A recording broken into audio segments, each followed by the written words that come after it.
about the immune system. We're talking about just care in general and autoimmune disease and everything. And the immune system is something that affects everything in the body. And the sad part is a lot of people are misled by it, and we're going to kind of cover that in great detail. So we're going to do a whole immune system series. We're going to call it the Ultimate Defender. As you can see, the pictures that we have right here, the shield and the cells and the boxer and the fighting that needs to do that way. So we're going to start off. So obviously, we're going to talk about some things that are very different from what we see out there. Now, when we look at the immune system, we think, for example, that when we think about it, we're trying to develop immunity. If you ask like a parent, okay, and we'll do this, you can go to the farmer's market, you can talk to your friends, your family, and you can say to them, you can say, you know, what is your purpose of your immune system? And they'll say is to make my child immune to this, or make sure they don't get an infection from this. And they'll use the term immunity. But I'm going to post a statement right here, and let's take a look. Immunity. It is time to expose the flawed premise behind much of mainstream immunology and public health narratives. See, what they've done is they've described immunity in such a certain way. They ascribed immunology to the public in such certain ways to create their own narratives. It's very easy to destroy their narratives if you understand the things I'm going to teach you over the next series. So I want you to, in great detail, watch this, and if somebody that you know after learning some wonderful things today, have them come back and start with number one, because we're going to set some of the foundations on there. Because here's the thing that I want you to see. This is always something that I've taught for 30 years. There's always a different perspective. It's all about your perspective. For example, let's take a look at this. You know, we're going to do it just like we did there, as you saw. If I hold this phone up to you, and you were just to look at it, okay, just take a look at it. Okay, Mike's sitting in front of me here. Mike, you know, what shape would you consider this phone right here? Rectangle. Yeah, rectangle. Now we have Dr. Kendra, we have Dr. Lucas, and we have Aaron over on this side. Dr. Kendra, do you see a rectangle when I'm holding this? No. No, what do you see? Straight line. Yeah, I see more of a straight line because she sees this. Let's go back to that picture. See, it's all come from your perspective. If you were standing to the left, you would see a circle. If you're standing to the right, you would see a square. Well, it's really funny. I step back and go, I'm holding the phone. You know what I'm saying? So I have a whole different perspective of it. What I mean by that is I can see the square perspective and I can see the round perspective. And therefore, understand that if you describe immunology, if you describe the immune system, you describe immunity from that perspective, both sides to go, that makes sense. But when you have a narrative, there's always that word that there's a lie after. What is that word? Yes, but. See, and that's what you see a lot when you talk to your doctors. So when you watch a show, people say, you'll come and you'll learn something, and you go to talk to them and say, yes, but everything they say is a lie now. Everything they say is a lie, by far. Because what they're trying to do is they're trying to justify their perspective instead of saying, I agree. Because if they say I agree, that means the narrative that they have will be destroyed. So kind of coming back to this again, let's do this. It's time to expose the flawed premises behind much of mainstream immunology and the public health narratives. And that's what we're going to do over the next couple weeks. Now, that being said, I want to talk about perspectives. Because here's what happens. I'm going to show you as I have this picture, and Tom, hold this up for a second. This picture, I'm going to show you two perspectives, and I'm going to tell you I kind of agree with two perspectives based on the whole immunology, based on the whole immunity, based on the whole immune system, just from this right here.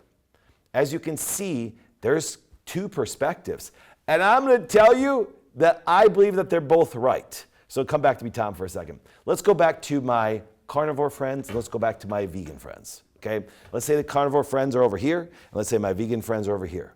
As you know, I'm more in the middle. What do you mean? For example, is this. I understand the benefits. I think we need a little bit of both. Now let's go back to this picture again. Now, if you see, they're totally opposite perspectives. Louis Pasteur is like the germ.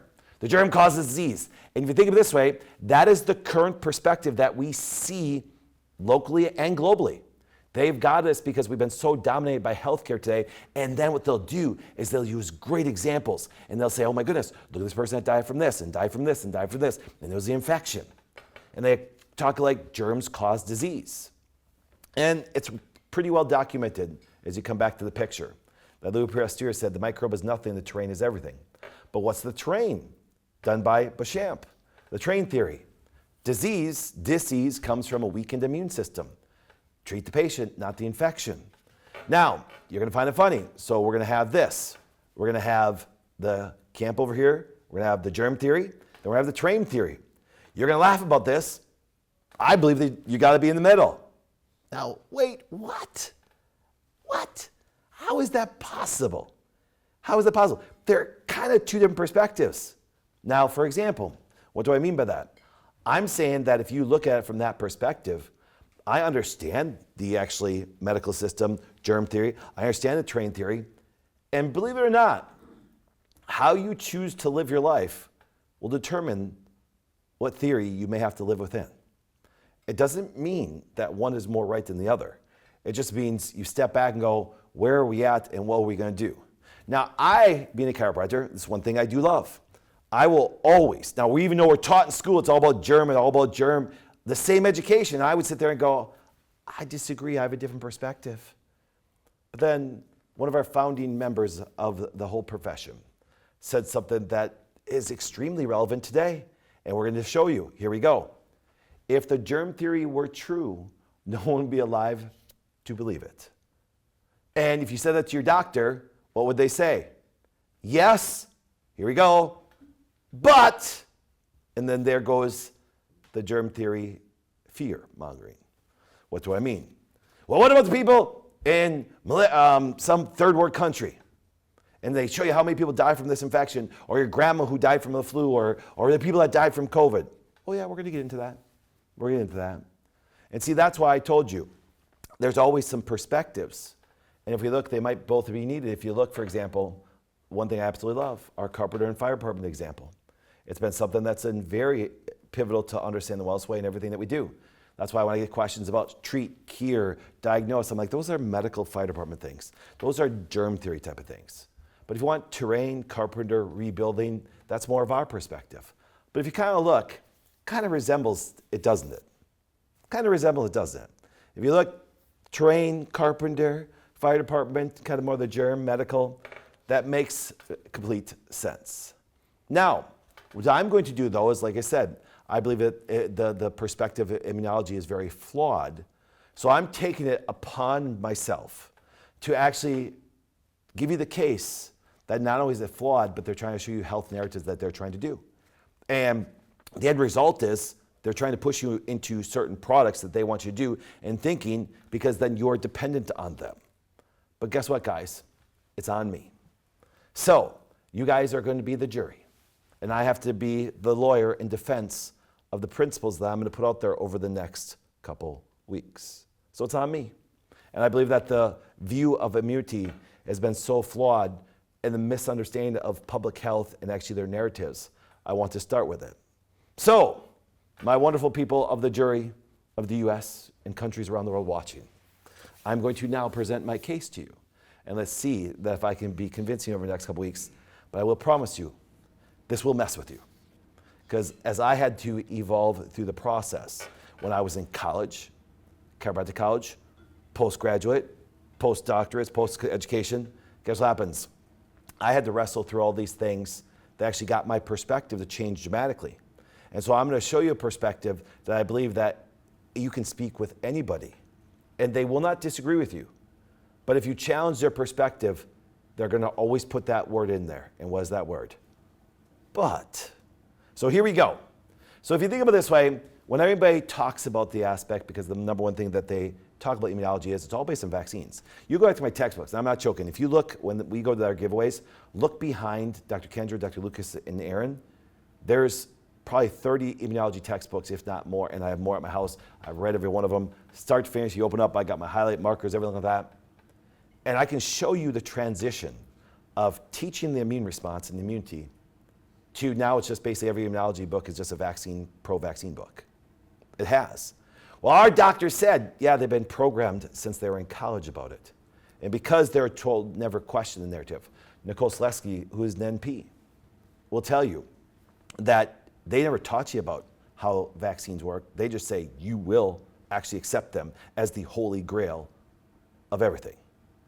And it's like, now people did start to question due to the COVID pandemic. But now the cool thing is this. So let's talk about it. So let's go through the camps. And I told you, over here is my medical camp. Over here is my natural camp. Over here is my germ theory. Over here is my terrain theory. So here we go, okay? Because here's what happens. They, on the germ theory, fear diseases so much that they put out these things and they show you some of these kids that pass away or people that pass away from infection. And then you have the other side of the camp that says, once you go through an infection, you never go through it again. Guess what happens? I'm in the middle. Do you see what I'm saying? And let's start here.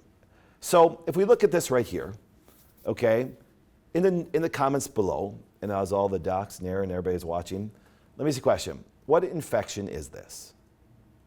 Yeah, it's chickenpox, okay? Now you hear this. Once you go through chickenpox, you're immune the rest of your life. Well, not really.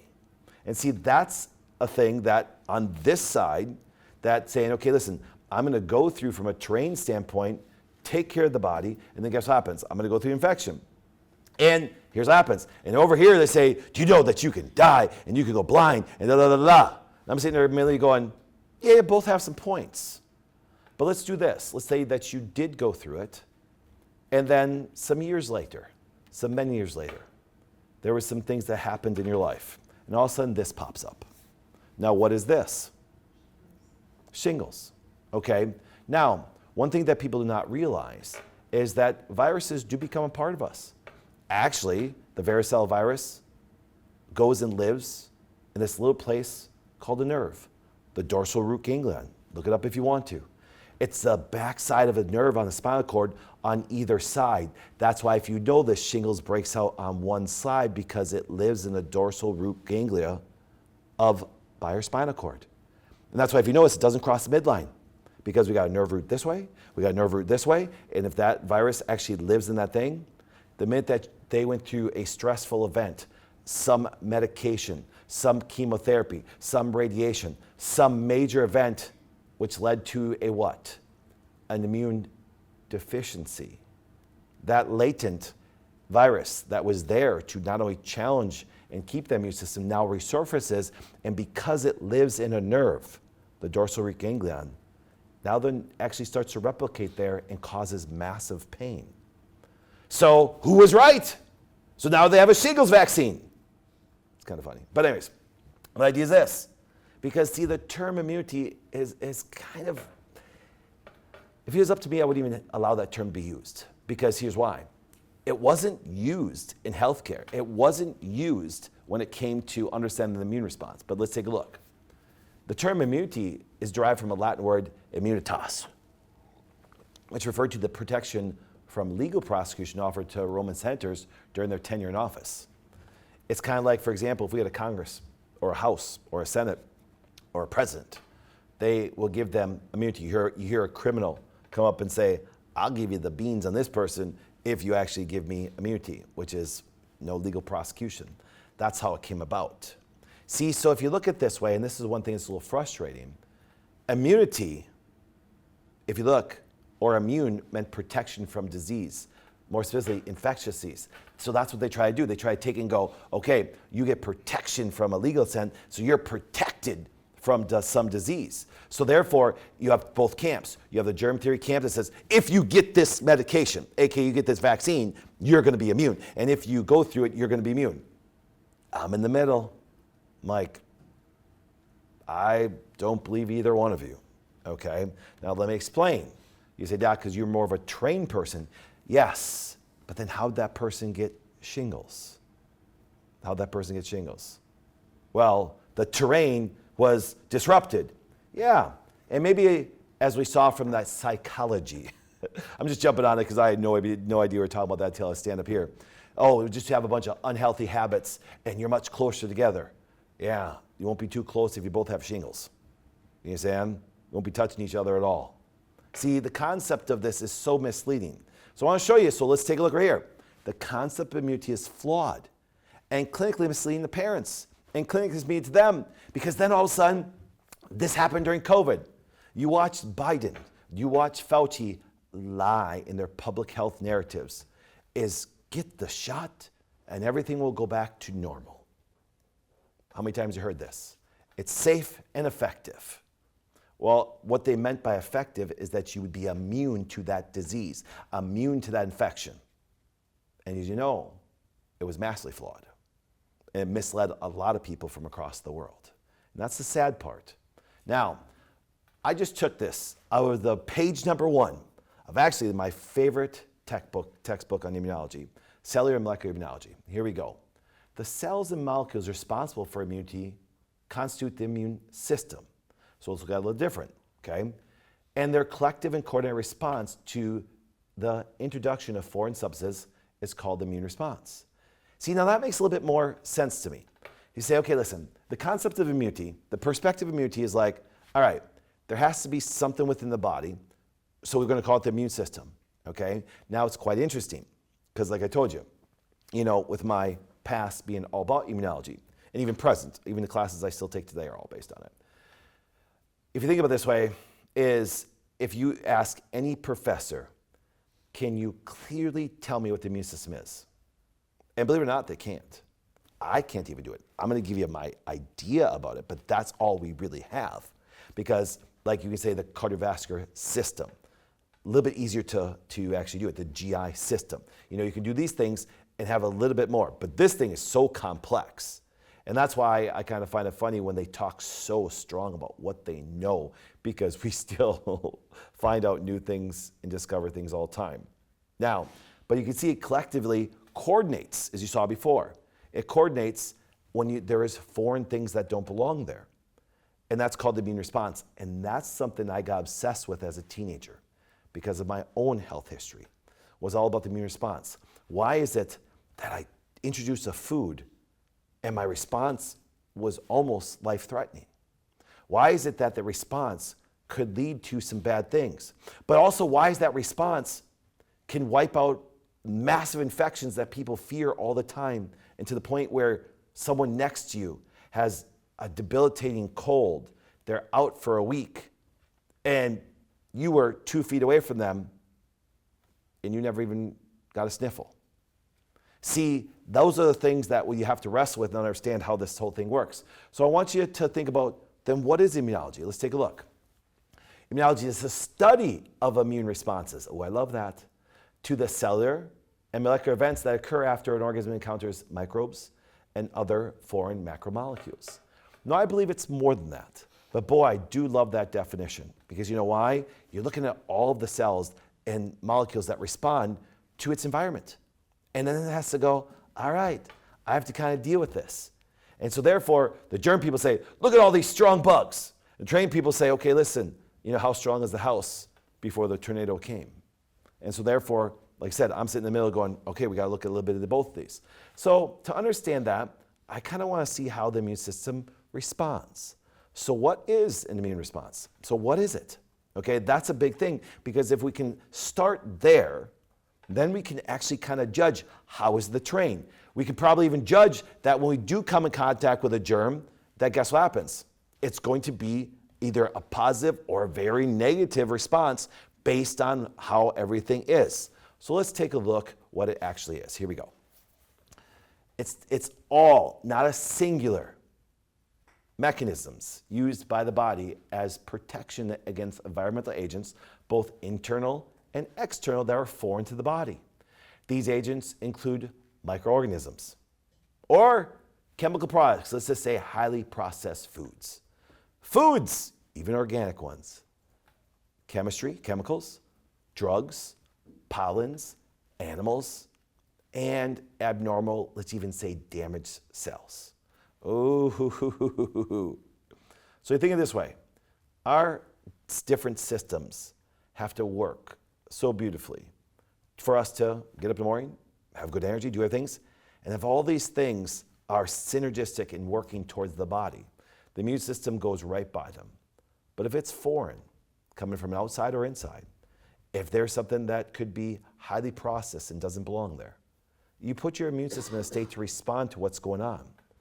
And therefore, it's very appropriate to understand that this thing has to coordinate, not one singular event, but really sometimes hundreds of things at one time to coordinate to deal with these foreign things. Now remember, the foreign agents can be internal or external. That means I could come in contact with some pesticides. You know, I went over and visited Dr. Jordan and saw their new baby boy. And as you guys know, I love golf. Oh, but I was so frustrated. We were on the golf course. It was about 7:30. There was nobody out there. It was absolutely gorgeous, peaceful. Birds were chirping, water, fish were jumping. And just sitting there with Dr. Jordan, one of my favorite people in the world. Talking about stuff, talking about life, talking about those beautiful babies that he has. Talking about, you know, just how life is going. Then all of a sudden, we hear a tractor. And behind it has a trailer. And it's got these large sprayers. And what do you think it was spraying? Massive, toxic chemicals. I love golf, but man, one of the most toxic places in the world, where they even recently had a study said, people that live close to golf courses, be careful, because there's some pretty damaging things that they put on there daily that can lead. Now, those are foreign agents. And I remember walking, and I'm like, oh, Jordan, he says, I can smell it, which means if I smelt it, it means, for example, that I came in contact with it. And so it was very disrupting, because now my body now had to respond properly to it very quickly so I could adapt. And that's one thing I love about the immune response, and here's a quote that I put out there. If an immune response cannot be activated at the appropriate time and the appropriate amount when needed, the body cannot adapt. Okay? I want you to think about this. We talk about all the systems of the body. If you have a stressful event, if you have a repair event, if you just have normal function, your body has to respond in the appropriate time, appropriate manner. Otherwise, we can't adapt. And we can't adapt, we eventually will do what? We'll eventually die. See, so I would tell people, you want to live the longest, what you need to do is you got to get your body to adapt in all systems.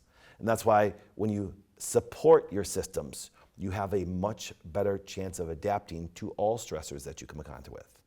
So there's, you know, but it's kind of misleading though, because when we look at aging, when we look at people, when we look at kids, look at adults, because it's so misleading when it comes to public health, especially when immunology. Because if you look at immune system, this is where they show it when it comes to aging.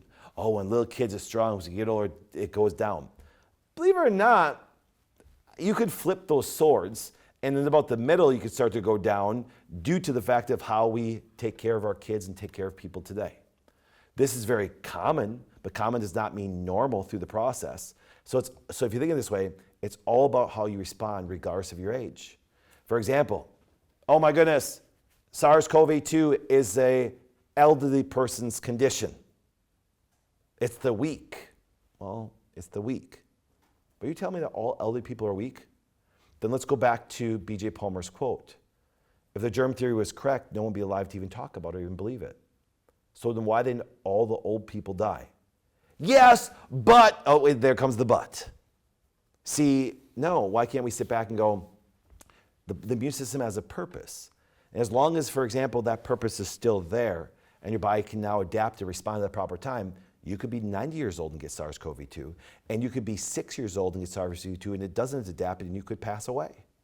See, so those are the things, once again, the public health narratives are all pushed. Like you said, don't you care about somebody's grandma? And because of Dunbar's number, I say, not really. I don't give a crap about your grandma. I really don't. Nor do you that live in California give a crap about my grandma, even though both of them passed away, if it disrupted your life. See, there's the narratives. There's always a narrative. What are they trying to do? Okay? Now, that means the immune system has a purpose, has a direct purpose. And so I put this definition together to encompass all the things from all the textbooks there. And actually I even sent it to a couple of my buddies that are PhDs and said, what do you think? And they actually got it back, they're like, we love it. So what's the purpose of the immune system? To maintain homeostasis. That ever-fluctuating thing, by detecting and neutralizing threats. Let's come back to that. See, because here's what happens. I watch this with functional medicine people. I watch this with chiropractors. I watch this with medical doctors. Yet there is not one area of research that actually says this is correct. Because it says detecting and neutralizing threats. Therefore, your immune system does not make a mistake when there's an autoimmune condition. I get so frustrated. If you say that the immune system made a mistake, you have lost me. You've lost me. Everything you say after that, I know you have no idea what you're talking about. Zero. Zero. Zero. Do you see what I'm saying? Zero. The immune system is very programmed, very calculated. And so therefore, if it attacks your thyroid, there is a very important reason. And it's even explainable. If it attacks your joints, if it attacks things, because you guys that have autoimmune disease, you're like, I'm just unlucky, my immune system made mistakes. That's not true. Let's go back. Neutralizing threats like pathogen, damaged cells, toxins, and restoring balance after exposure. It's not just about killing invaders, it's about regulation, repair, and that word I love, adaptation. Now, I created a graphic that I get to explain a lot of things through the world. And I love this graphic because it gives a really good representation of why some people can have a very interesting immune response and some people do not. And some people, once again, come in contact, you have somebody gets really sick from it, you get people that have no problems, you get people that don't even know it's there. So here we go. So I'm gonna call this immune system homeostasis. What does that mean? It's always fluctuating. See, we want to be in that green area where it fluctuates a little back and forth. Our cells, maybe if our range for a T cell was 10 to 20, that one day it's 11, one day it's 18, one day it's 15. It stays in that green fluctuating aspect based on how we do and what our sleep pattern is, all this. But we don't want to leave that. But if all of a sudden we get in that low area and get very low in deficiency, and we're deficient, now guess what happens? This theory over here, the germ theory, guess what happens? Now it's relevant. You get over to, let's go back to our graphic. Let's go over here and you stay in homeostasis or even a little bit high or even very high. You understand? Your immune cells are very highly active, they're inflammatory. And that's why if you notice, people that have autoimmune conditions where the immune system is very hyperactive, they don't even seem to ever get any colds. They have other issues. But the idea is, but your immune system, guess what happens? If your train is really good, then you just don't seem to get things. Because you have this immune system homeostasis that's always going to adapt. But if you get too high on the immune response, now it's very inflammatory. Now, it's really funny because I watch some of these TikTok docs and these TikTok or these other people that just don't like what we do and don't like things. But I can honestly tell you, I actually put the word inflammation out there, which has been around forever. But I mean, as far as in clinical practice, big time to understand it, 30 years ago. Why? Because with my immune view on things, what happens is I'm like, yeah, and now do me a favor. I want you to contact any PhD immunologist, any immune person that has any kind of background in immunology, and you ask them the start of any condition, the start of any condition that can result, the start has to do with some inflammatory response. Why? Because the immune system now responds to it. But here's what happens, because now you see like these people like this guy in Chicago that Dr. Nathan beats crap out of all the time. Pretty fun. On TikTok, he destroys them. But anyways, that being said, it's like, well, these chiropractors talk about inflammation, and they don't understand inflammation. Oh, we understand it. Because we also understand right here, inflammation is necessary, but it must be resolved. See, if we go back to our chart here, if all of a sudden that there is a response that when your immune cells now, let's say they're supposed to be between 10 and 20, now remember, this is a made up number, and they now, and a pathogen or a damaged ankle, or you stick your finger with a knife or you have a sliver, your immune cells will go to that area. So Tom, go back to my chart. It will go to the right and it will go higher and very high and inflame, which is a necessary response. So yes, as chiropractors, even if you twist your ankle, that's why the concept of RICE makes no sense to me. Rest, ice, compress, and elevate. Rest, okay, good, you don't injure it more. Ice, you want to reduce the inflammatory response. So you're telling me that God-given natural response, your immune system says, I have damaged cells, now they're foreign, they do not belong here, I need to repair, I need to adapt. You're going to reduce that inflammation.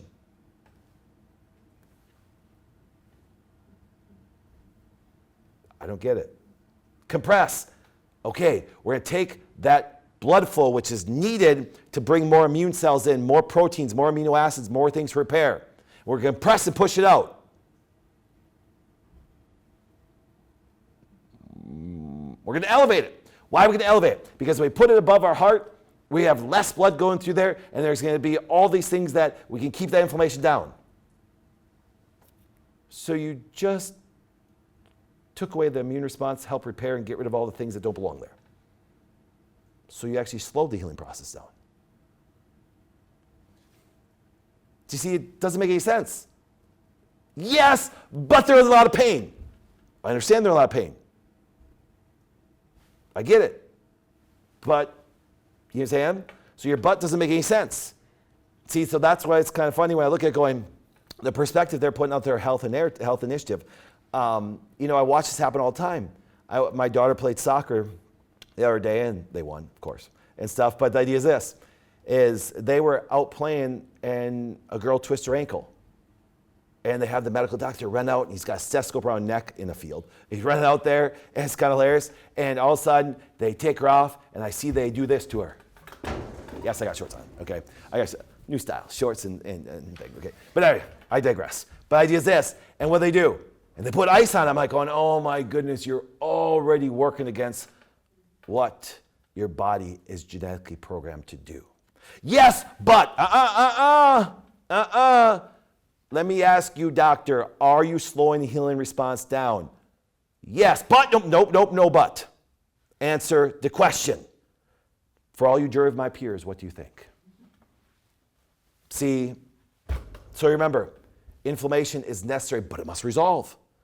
Now, if that ankle stays inflamed for a long period of time, now necrosis and damage and even more damage to the surrounding tissues happen.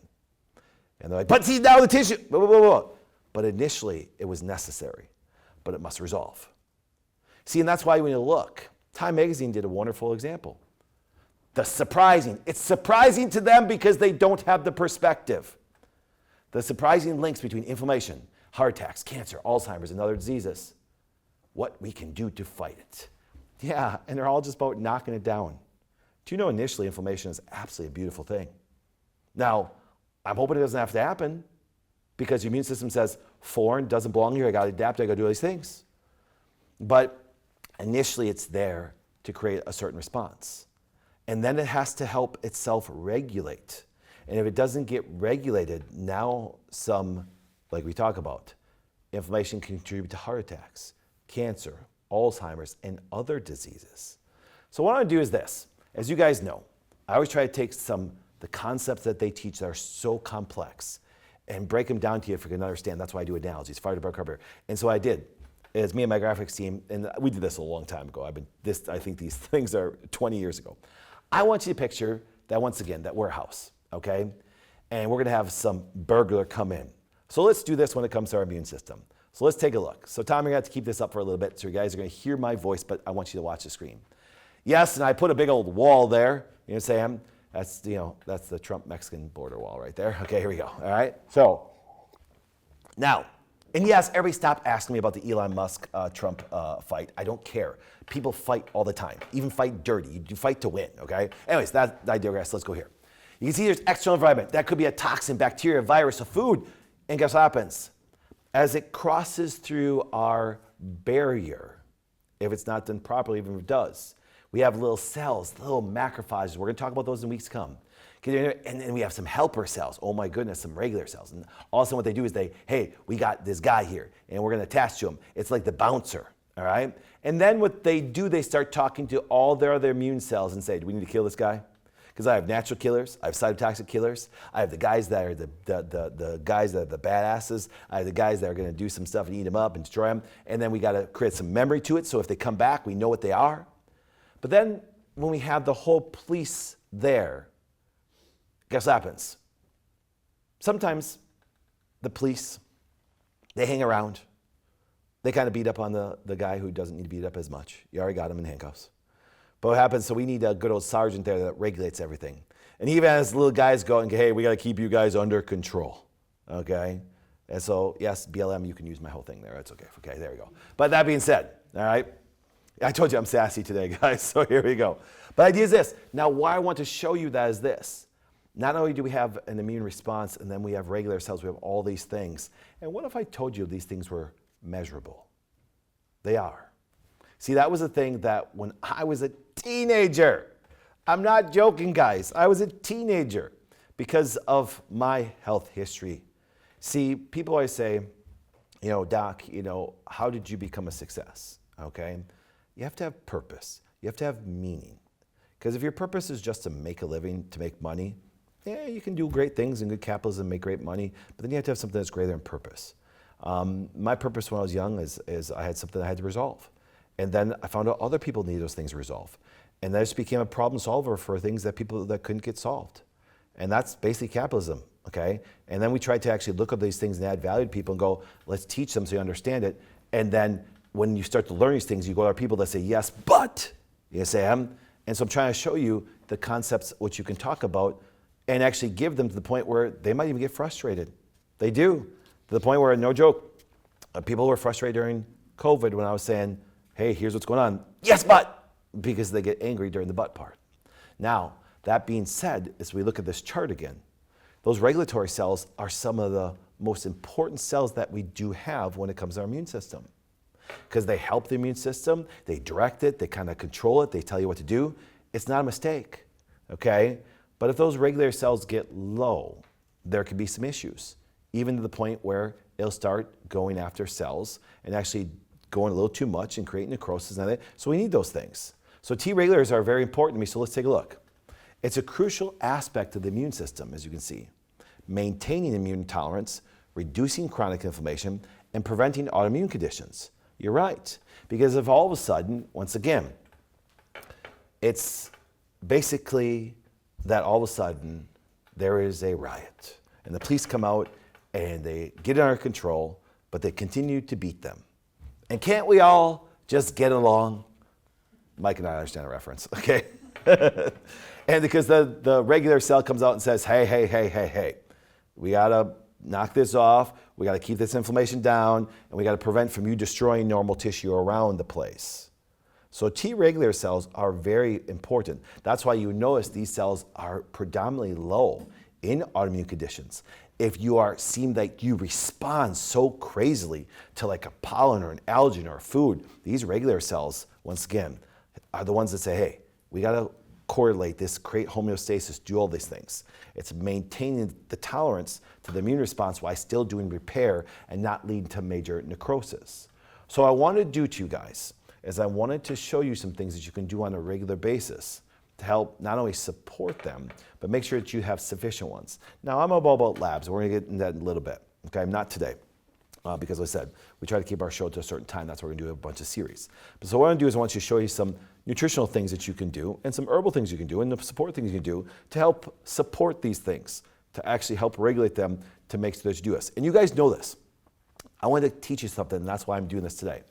Do you ever notice that when people on my lives, which we do lives weekly and stuff like that, now if I'm traveling sometimes, and sometimes I do more, sometimes I do less, I wish I could just do media. I really wish I could, but I can't. I'm running a big, huge company all across the world with everything that we do, and so I can't go live every day, even though I want to. And even though my team's trying to push me to do more, I'm gonna do it, okay? That being said, we talk about the immune system, I say, listen, you gotta make sure these levels are good. Now let's look at those things. Number one, nutritional support for T regulatory production. Vitamin D. Vitamin D is so important.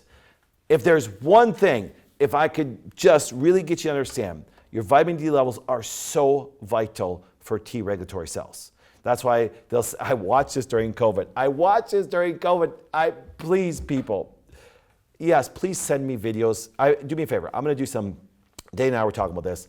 She's like, I really could get some videos and make some comments on them. I really don't like to do that, but I understand why she wants me to do it, and it's a good idea because people say out there, I'm just giving a different perspective. So I watch people, do not take vitamin D during COVID because it's a steroid that suppresses your immune response. Oh my goodness. And I watch people send articles to me, and this woman says, don't take vitamin D. I'm like, okay. I tried to call her up and say, let's debate it on my show. Zero response. Because that's not how it works, okay? Vitamin D, once again, enhances the T regulation, differentiation, and function by binding to the vitamin D receptor on immune cells. It's not a drug, okay? The hormone itself is not a drug. It knows you actually think that you're going to force the body to do something by taking vitamin D. Your body will take your D3, K2 and use it to convert and do the things it needs to do. You're not taking prednisone, you're not taking a steroid and suppressing your immune response. It helps regulate it, okay?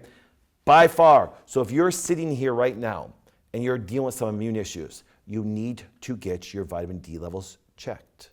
You need to make sure that they might be on the higher end if you have, just in general. The lab values are ridiculously low. They have a 30. I wouldn't want to see anybody below 50. A range of 50 to 70 would be great. If you have any autoimmune condition or higher, you want to go higher than that. But that's why it's good labs. Second of all, omega-3 fatty acids, yes. Oh, you now wonder why I love cod liver oil. But let's go back up to the vitamin D3. Sunlight, number one. Fatty fish, cod liver, egg yolks. You might need supplementation if you live up by us. Omega-3s, reduce inflammatory cytokines. They favor Treg expansion. Well, sources, salmon, sardines. I love sardines. And I love chia. I love chia pudding. There's nothing cooler than eating chia pudding and pooping out chia later, okay? It's kind of cool, all right? Here we go, vitamin A. Vitamin A, this is one of the most missed things for our immune response. Promotes gut homing to Tregs, especially the synergy of the TGF-beta. We'll get into that in our shows. Look at the source, liver. You wonder why I love organ meats. Pasture-raised eggs, cod liver oil, yellow and orange veggies. And those are provitamins. They're not vitamin A. They're provitamins. You cannot get vitamin A from vegetables. Short-chain fatty acids, people, why I love fiber so much. For all my carnivore friends over here, that's why I cannot give up fiber. I cannot give up chicken root. I cannot give up sauerkraut. I cannot give up the things. Because so when these carnivore people say, you don't need that stuff, well, then tell my immune system that, because let's take a look.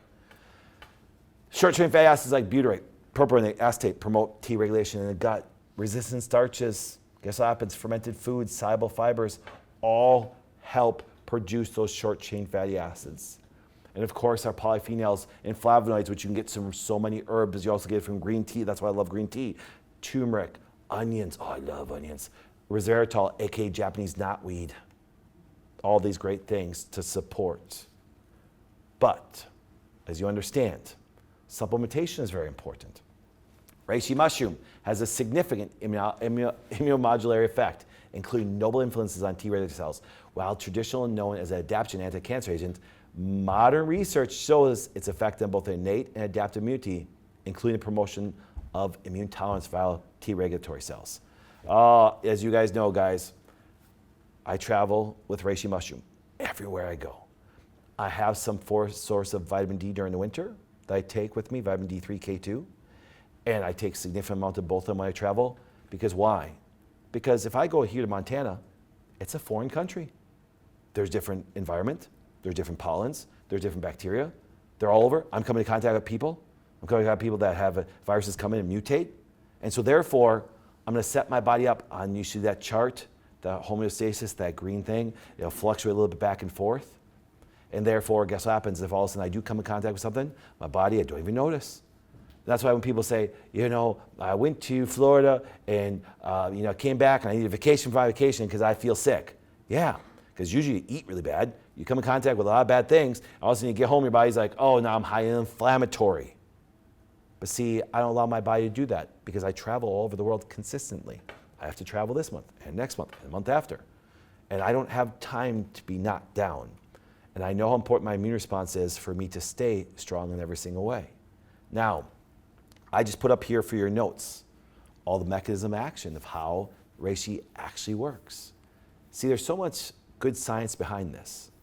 And I love that, you know, our public health talks about vitamin D and talks about reishi mushroom and talks about all the things to help regulate and support that homeostasis immune system. Oh wait, they don't. They talk about germ theory, create fear, vaccines, steroids, all these things over here. Which once again, if you live in that world, I'm cool with it, but don't forget the world that exists in between that I'm talking about over the next series. So, for all you guys in the comments below, all the jury of peers, I want you to think about this in my closing statement today. Immunity is viewed as a process, not object. While immunity may exist as a discrete thing, immune homeostasis clearly does tissue surveillance, searches out things. Damage detection, even if you twist that ankle, cytokine immune hormone signaling, repair and memory creation. 4, from a biological process standpoint, the way it really works, immunity exists, but only as a dynamic, ever-changing fluctuation function of a whole organism. It's a noun, not a verb. It's not a noun, it's a verb. It's not a person, place, or thing. It's an active functioning thing. It's more of a verb. So if you look at your immune system, more of a verb, not a noun. So as I continue to present my case to you, I will get into detail of autoimmune, I'll get the detail of vaccines, I'll get the detail of all of it that way. And even show you the mechanism of actions that do happen. And you're gonna notice that, as you saw in the video from that biologist, the evolutionary biologist, that they cause inflammation. Vaccines. Initially it's okay, but guess what happens? And a lot of these children have high inflammatory states, which leads you in a lot of degenerative processes, including autism. SAGs are nothing more than to give you information that you can go and research and check and all things. That's why we put our references, that's what we do. That's why we recap it on Tuesday, just to actually show you some of the highlights. That's why we put it in articles. And we consider to give you information so you guys can take it and actually take control of your own health. It's kind of fun because we always give a different perspective.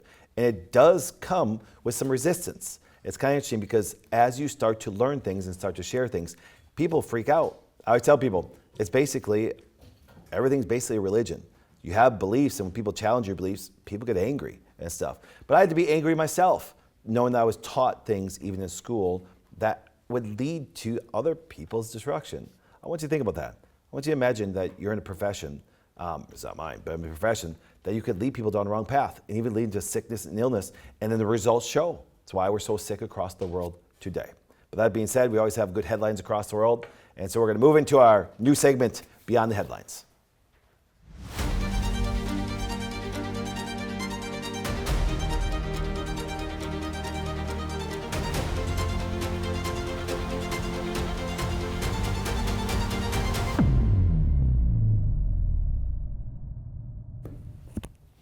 All right, Aaron, what we got for headlines today? First article is a little bit longer. Hang with me, though, because it almost sounds like a Wellness Way approach commercial.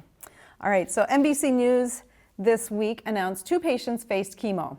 The one who survived got a test to see if it was safe, okay? So let's go into this article a little bit further. We have Joe Ellen. This is actually a really sad story. Joe Ellen was at the New York City's renowned Memorial Sloan Kettering Cancer Center, took her first dose of chemo pills January 29th. They didn't realize that the drug had the potential to actually kill her. 6 days later, she went back to the urgent care department to treat sores in her mouth and swelling around her eyes. The hospital diagnosed oral yeast infection and sent her home. Her sister and partner said 2 days later, she returned in agony with severe diarrhea and vomiting and was admitted with enzyme deficiency, she had texted a friend. The 65-year-old was a patient advocate who had worked for the National Multiple Sclerosis Society and other groups, but she would never go home. Covered in bruises and unable to swallow or talk, she eventually entered hospice care and died March 25th from the very drug that was supposed to extend her life. And her longtime partner, Richard, said that she was deficient in the enzyme that metabolizes the chemotherapy drug she took. And about 1,300 Americans each year die from the toxic effects of that pill or its cousin, a similar drug. Okay, so if we continue on into that article, doctors can test for this deficiency and then either switch drugs or lower the dosage if patients have a genetic variant that carries risk. The FDA actually approved an antidote in 2015, but it's expensive and must be administered within 4 days of the first chemotherapy treatment. Newer cancer drugs sometimes include companion diagnostic to determine whether a drug works with an individual patient's genetics. But when this specific drug went to the market in 1962 and sells for about $17 a dose, producers of its generic aren't even seeking approval for toxicity because it typically covers hundreds of dollars. Continuing on, like I said, this one's a little bit long, but hang with me. By the time that her doctors told her that she had this deficiency, she had been on the drug for 8 days. And so as the her partner was watching over her and her sister throughout that 7-week ordeal. He went on to say that they would have asked for the test if they had known about it, but nobody told them that there was actually a possibility of this deficiency and to test for this deficiency. So she wasn't warned about the fatal risks of the chemo or told about the test. They never said they didn't want, they never said why they didn't test her. If the test existed, they should have said there is a test. If they said insurance won't cover it, I would have said, here's my credit card. We should have known about it. Okay, so we often talk about, right, informed consent and understanding all of that and testing to see if this is something that would help patients, right? Again, if we continue down, we've just got a couple more slides on this. There is, the next part of it went a different direction. Emily, a 42-year-old biotech salesperson, was aware of this test, right? So they told her they didn't do the deficiency testing, but she insisted, nope, I'm not starting it until I get that test back. The test showed that she actually had the copy of the risky gene variant, right? So they gave her a lower dose of the drug and had to adjust from there. Around 300,000 people a year are treated with this disease in the US. And if you go down a little bit further, its toxicity would have prevented the FDA from approving this drug had it been up for approval right now. So a little bit further down, we talk about the FDA's top cancer expert said that it was time to end the debate, commence testing, even if the results could be ambiguous. If you don't have the information, how do you have counseling, right? That sounds quite a bit like the Wellness Way approach. 2 months later, the panel changed course. The price of the tests have fallen below $300 and results can be returned as soon as 3 days later. So it's not really delaying treatment when we look at it, right? And then following up the article, right, people just going on and on and on about what's better. Don't tell the patients about the test, don't test them, right? So many other things going on. In fact, one of the people in the end said, people say oncologists don't know what to do with the information. Said Karen Merritt, whose mother died after an infusion in 2014. Well, I'm not a doctor, but I can understand the Mayo Clinic report on it. So all this to say, Doc, we don't guess, we test, right? This has been part of the Wellness Way philosophy since you started. And knowing some of these things, and in one of your lives this week, I heard you talking about the number 3 cause of death. So what's your reaction? What you got here? Well, a couple things. You know, what people do is they have standards of care, and that's just not a standard of care. So I encourage people, like I said before, the quality of life will be determined by the quality of questions you ask. So what you do go into doctors, regardless of if you need chemotherapy or radiation, just ask more questions. You know, research your own that way. This concept of saying, well, I just trust my doctor blindly, that would never work in any other profession that way. And so therefore, just go in there, ask quality questions, research things to great detail, and then you'll actually have a better outcome. Because look at the difference. The person just knew a little bit more knowledge. That's the idea. Knowledge and action together have great results. Yes. So that person had better knowledge. She actually asked the doctor, wouldn't proceed without it that way. And it's really funny because a lot of doctors we hear this all the time will say, well, I won't do it because this is this. You're gonna find out, most doctors, if you say you'll pay cash, they'll do anything you want. Because then they're not held by insurance standards, which could get them in trouble. So remember, standard of care, if you do everything right in standard of care and you die, they're not liable. You go off track a little bit that way and they die, then they can call you liable. Right. So therefore, once again, they're in a little bit of a conundrum that way, but just continue to ask more questions and see what else can be done. Yeah, yeah. I just thought that was quite interesting that, right, it follows along with the philosophy that we've always had in testing and figuring out and finding out, is there a test for this that we can ask the right questions, right? Yep. So, all right, we've been on, it feels like Wegovy is a roller coaster that it's the gift that keeps on giving new headlines every week. And I was trying to decide which one to go with this week, but let's take a look at this one, because I know that there are several things in here that we can hit on. Women are warned that the weight loss jabs may affect the pill, okay? So in the article, women using weight loss jabs have been warned by the UK's medicines regulator that they must use effective contraception. So it warns that these weight loss jabs make the contraceptive pill less likely to work in those who are overweight or obese. And there are concerns that the growing popularity of these skinny jabs means many women aren't using the drugs safely or getting the right advice. Continuing down a bit further, it's thought that the contraceptive pill may not be absorbed properly due to common side effects of the jabs, such as vomiting and diarrhea, and because they slow the emptying of the stomach. So the MHRA, which is basically the UK's version of the FDA, I know, a lot of initials there, but you can follow me. So while these drugs are being used, right, considering an additional form of contraception, because as it's bullet pointed there, the drug's safety body says weight loss injections must not be taken during pregnancy, while trying to get pregnant, or during breastfeeding, right? So numerous pregnancies have come out as an unexpected situation while women are on these injections. So continuing on, I found this one interesting. The Guardian actually reported last year that there was a Facebook group, I Got Pregnant on Ozempic, that had more than 750 members at that time, right? And these drugs haven't been tested at all, as most things aren't, on pregnant women or anything of that, right? Like, because that's an ethical issue, right? We don't run scientific experiments on pregnant women, but even the months right after, right, protecting that body and getting that body ready for pregnancy. So it just seems like there's another situation where we're running into Wegovy not going quite as expected. So besides the birth control aspect, what you got for us? Nothing. It's just a bunch of drug soup mix. Do you saying it's like, person takes the medication and obviously you change digestion, you get skinnier, now people want to sleep with you more, they have more chance of getting pregnant, and therefore guess what happens from there?